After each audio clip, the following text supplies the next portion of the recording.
Bismillahirrahmanirrahim. Assalamualaikum warahmatullahi wabarakatuh. Alhamdulillahi wa kafa, wassalatu wassalamu ala nabil mustafa. Kaum muslimin, kaum muslimat yang dimuliakan Allah, alhamdulillah kita kembali sama-sama memuji dan bersyukur kepada Allah. Kita rasakan begitu banyak nikmat yang Allah berikan. Kita rasakan begitu besar anugerah yang Allah berikan. Maka sudah selayaknya sebagai hamba Allah kita terus dan terus bersyukur kepada Allah. Mudah-mudahan dengan syukur kita kepada Allah, Allah jaga nikmat untuk kita dan Allah tambahkan kepada kita nikmat-nikmat yang baru. Salawat dan salam kita berdoa kepada Allah agar disampaikan kepada teladan kita Rasulullah Muhammad sallallahu alaihi wasallam. Kita selalu dan terus berdoa kepada Allah, mudah-mudahan nanti di akhirat kita mendapatkan syafaat dari beliau. Kita Allah kumpulkan dengan beliau dan para sahabat di surga. Amin amin ya rabbal alamin. Kaum muslimin, kaum muslimat yang dimuliakan oleh Allah, insya Allah pada kesempatan yang berharga dan mulia ini kita akan coba sedikit untuk mengkaji, mempelajari dan membahas bagaimana kita bisa masuk ke dalam kafilah orang-orang soleh, bergabung dengan kafilah orang-orang soleh. Ketika kita buka lembaran demi lembaran Al-Quran, kita akan menemukan di sana banyak sekali doa dari para nabi agar mereka Allah masukkan ke dalam kafilah orang-orang soleh. Ini yang menarik. Para nabi, para rasul, mereka adalah orang-orang pilihan Allah. Tapi mereka terus dan terus berdoa kepada Allah agar masuk ke dalam kelompok orang-orang soleh. Layak kita bertanya kepada diri kita. Nabi saja berdoa, rasul saja berdoa. Apakah kita tidak berdoa? Semestinya lebih banyak dan lebih kuat doa kita daripada para nabi. Mungkin kita lahir dari bapak dan ibu yang berbeda, dari daerah yang berbeda-beda, tapi tentu semua kita mesti punya satu kesamaan dalam cita-cita, yaitu agar menjadi pribadi soleh dan pribadi yang bergabung dengan kelompok orang-orang soleh. Kita lihat misalnya doa yang diucapkan oleh Nabi Yusuf alaihissalam. Allah abadikan dalam surat Yusuf ayat 101.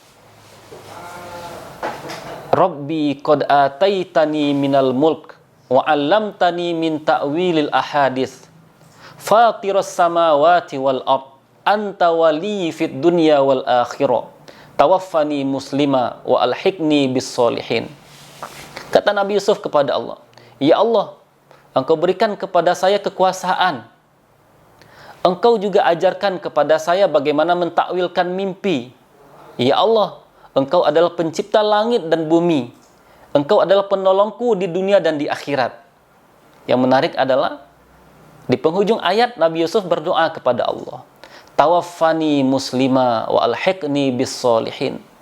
Kekuasaan sudah punya, ilmu sudah punya. Dan Nabi Yusuf berdoa kepada Allah, wafatkan saya sebagai seorang muslim dan masukkan saya ke dalam kelompok orang-orang soleh.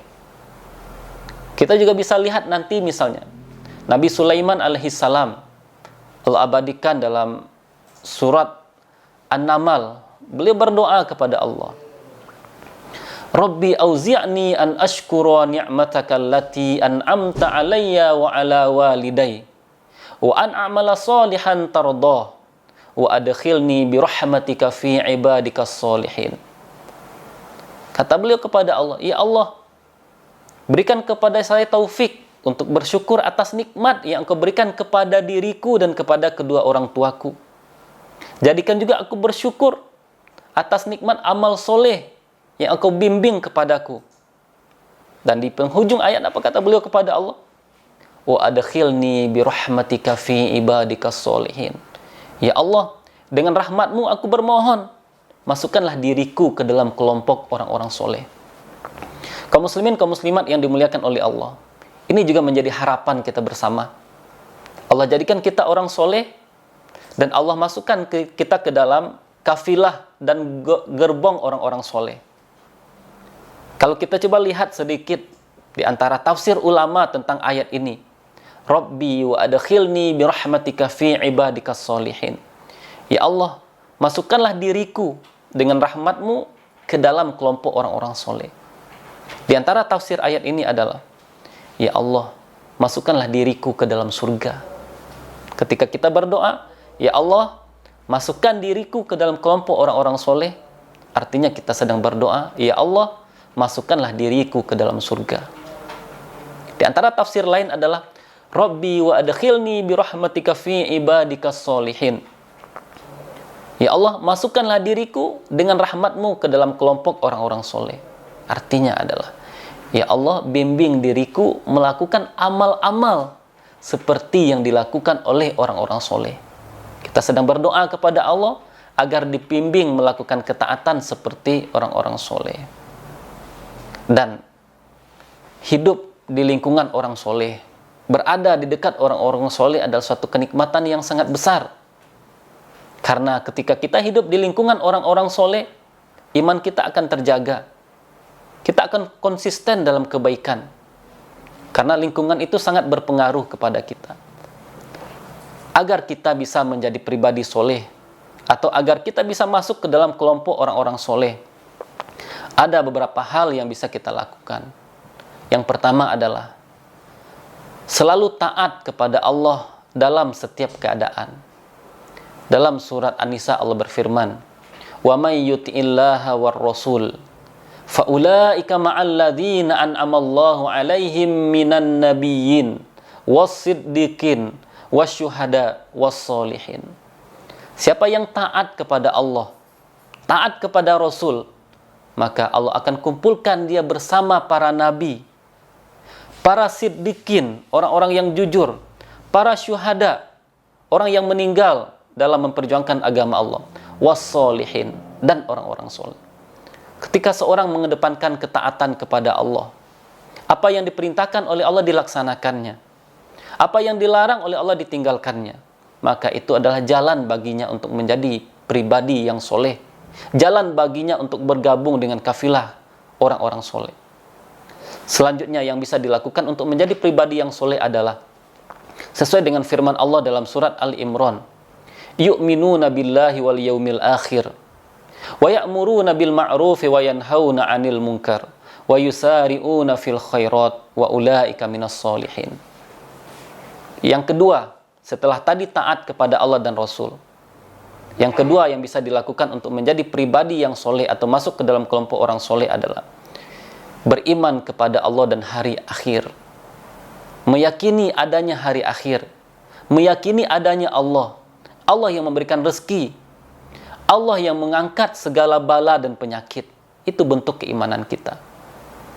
Kemudian yang ketiga adalah ya'muruna bil ma'rufi wa yanhauna 'anil munkar, mengajak orang kepada kebaikan dan melarang dari kemungkaran. Ayat ini mengajarkan kepada kita untuk menjadi pribadi yang perhatian dengan lingkungan di sekitar kita. Tidak hanya baik untuk sendiri, tapi juga mengajak orang lain kepada kebaikan. Ya'muruna bil ma'ruf. Dia baik, dia ajak orang lain baik. Dia ingin masuk surga, dia ingin juga agar orang lain masuk surga bersama dia. Ingin dia agar semua orang masuk surga. Ini yang ketiga. Dan yang keempat adalah wa yusari'una fil khairat, dan bersegera melakukan kebaikan, terdepan dalam berbuat baik. Kalau kita lihat dalam ajaran Islam, solat yang paling utama dalam berjamaah adalah makmum yang berada di saf pertama. Ini mengajarkan kepada kita bahwa setiap muslim harus menjadi orang yang terdepan dalam berbuat baik, orang yang pertama melakukan kebaikan. Kaum muslimin, kaum muslimat yang dimuliakan oleh Allah, inilah 4 hal yang jika kita lakukan, mudah-mudahan kita masuk ke dalam kafilah orang-orang soleh. Selalu taat kepada Allah dan Rasul, punya iman yang kuat kepada Allah dan hari akhir, kemudian mengajak berbuat baik dan melarang perbuatan mungkar, dan yang terakhir adalah bersegera dalam kebaikan. Jika 4 hal ini ada pada diri kita dan kita berusaha melakukannya, Kita berharap dan berdoa kepada Allah, Allah masukkan kita ke dalam kelompok dan kafilah orang-orang soleh. Mungkin hanya ini yang bisa kita sampaikan pada kesempatan kali ini. Terima kasih atas perhatian kita bersama. Terlebih dan terkurang mohon maaf. Billahi taufik wal hidayah. Wassalamualaikum warahmatullahi wabarakatuh.